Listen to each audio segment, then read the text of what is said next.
bonjour à tous et à tous, c'est Joker. Aujourd'hui on se retrouve donc pour une vidéo sur mon water cooling, donc le MSI Core Liquid 280R. Donc je voulais juste vous montrer qu'actuellement, alors là on est sur Core Temp, je vais le lancer.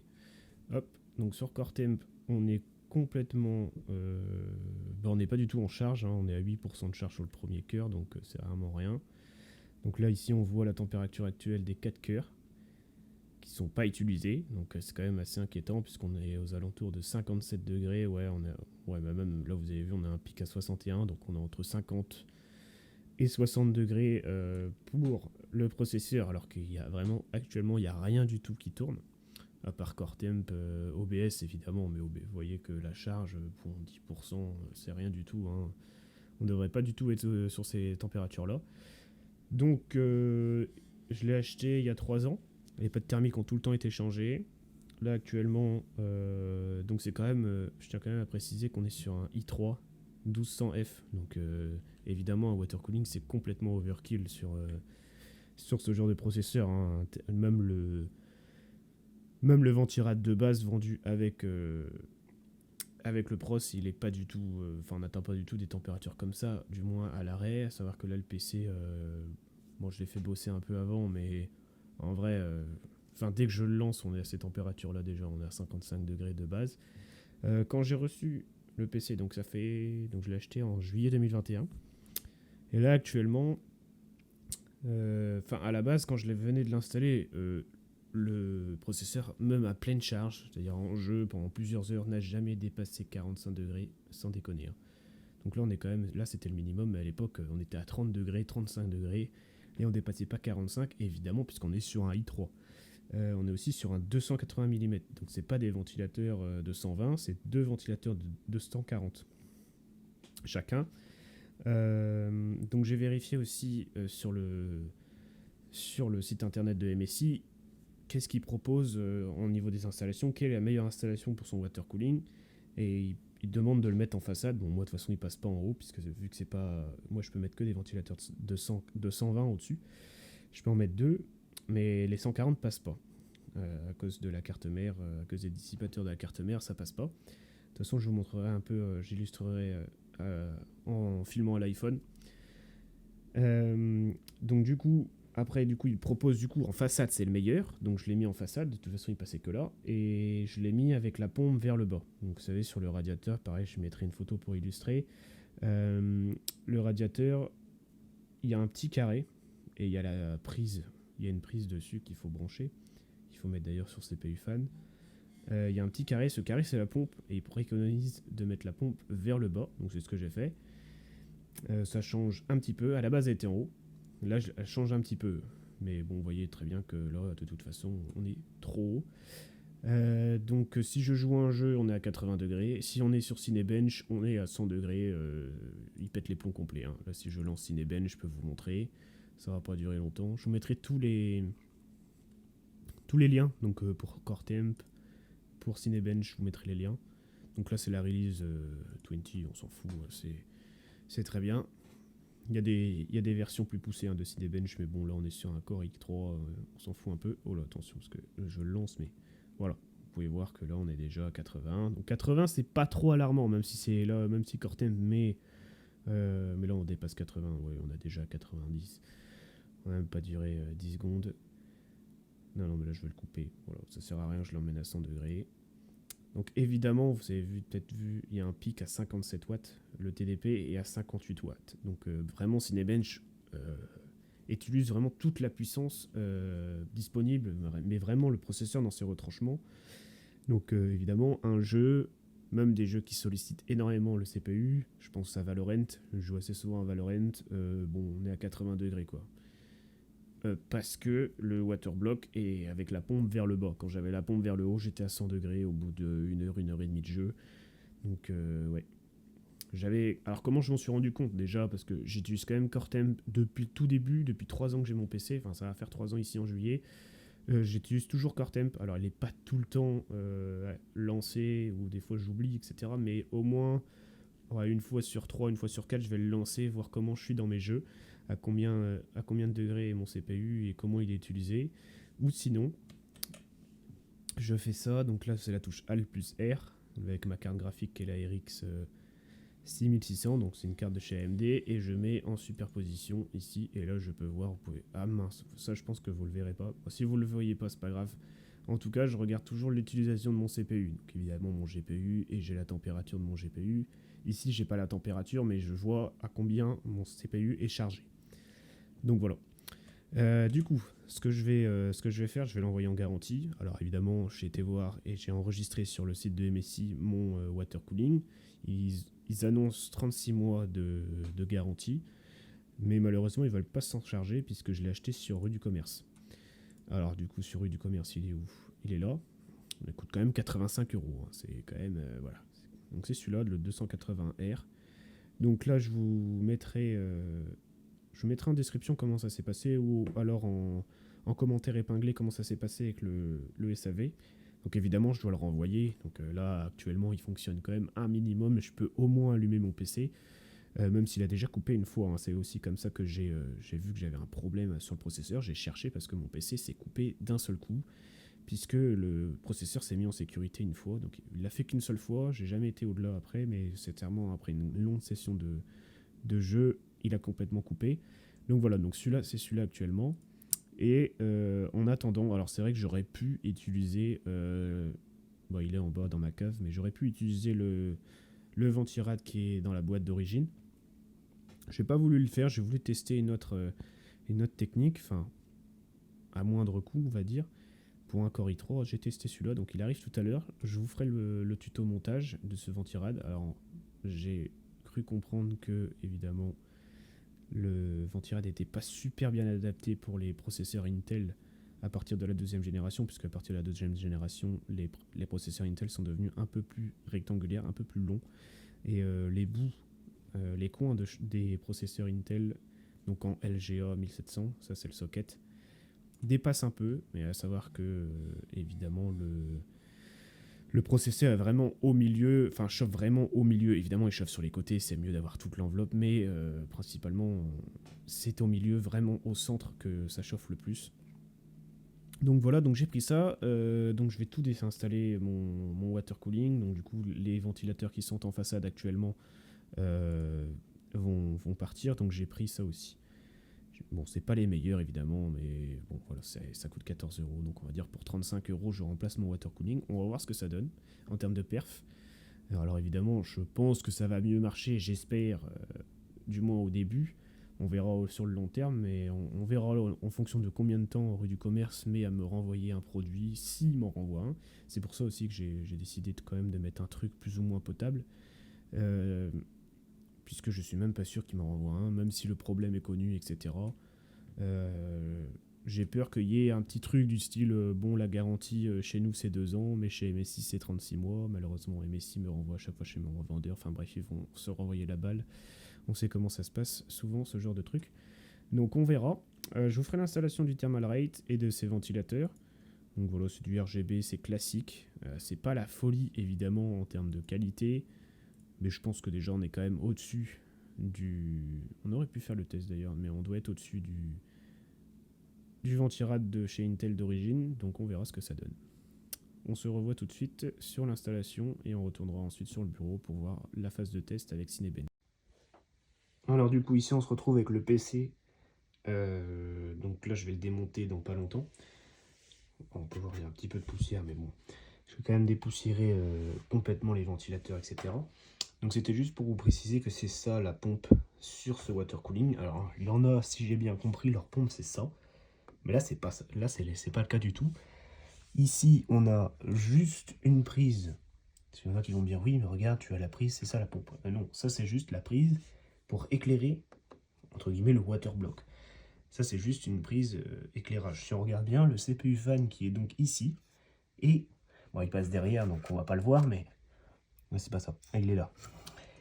Voilà, ici il est branché derrière sur la pompe. Donc c'est bien ça la pompe ici. Donc j'avais fait du coup les tests avec la pompe au départ. Moi au départ je l'avais installé avec la pompe en haut parce que je trouvais que c'était plus joli avec les câbles.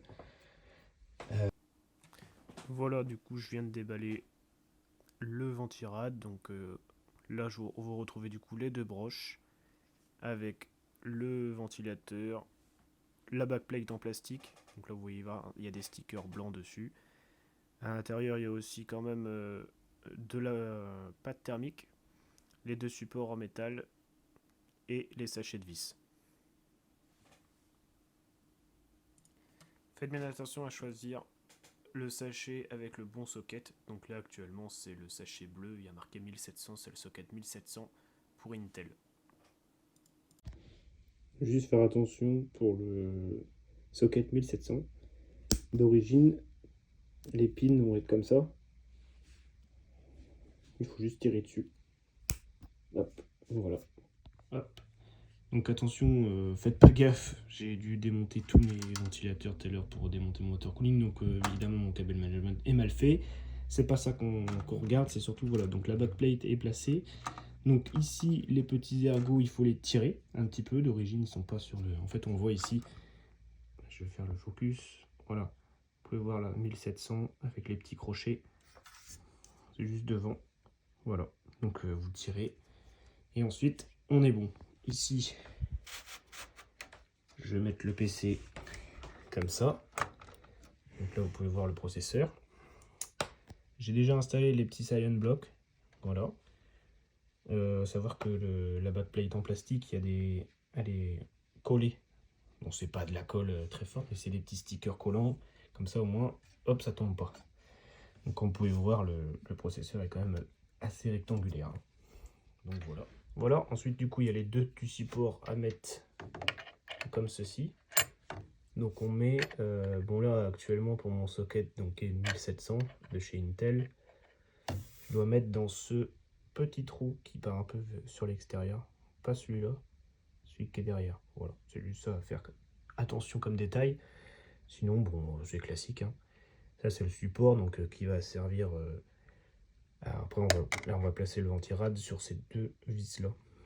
Et ça permet aussi d'avoir une fixation un peu plus surélevée pour pas que ça tape contre pour qu'il y ait de la place avec les barrettes de RAM. Il faut savoir que les miennes, on va voir si ça passe, mais en tout cas les miens c'est pas du tout des low profile, elles sont assez profondes. Voilà, je viens d'appliquer la pâte thermique, donc j'en ai mis je pense un peu trop, voire même beaucoup trop, mais bon. J'ai utilisé la leur, ils mettent quand même un 5 grammes de pâte thermique dans leur kit. Ça fait pas le focus. J'avais de la MX4, j'ai de la MX5. Bon, on va essayer avec la leur, on verra bien ce que ça donne. Donc du coup j'ai placé le ventirad. J'ai enlevé un peu de pâte thermique hein, parce que je l'ai enlevé, je l'ai un peu préétalé. Je sais ça se préétale pas trop.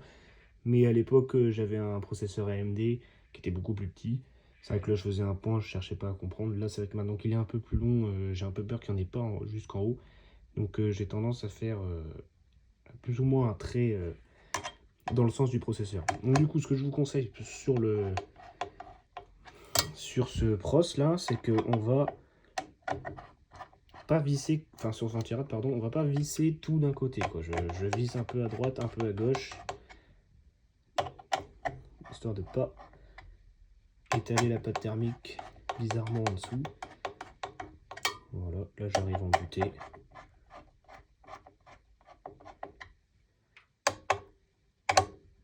C'est pas de visser plus hein, dès que j'arrive en butée, c'est que je suis bon. Voilà.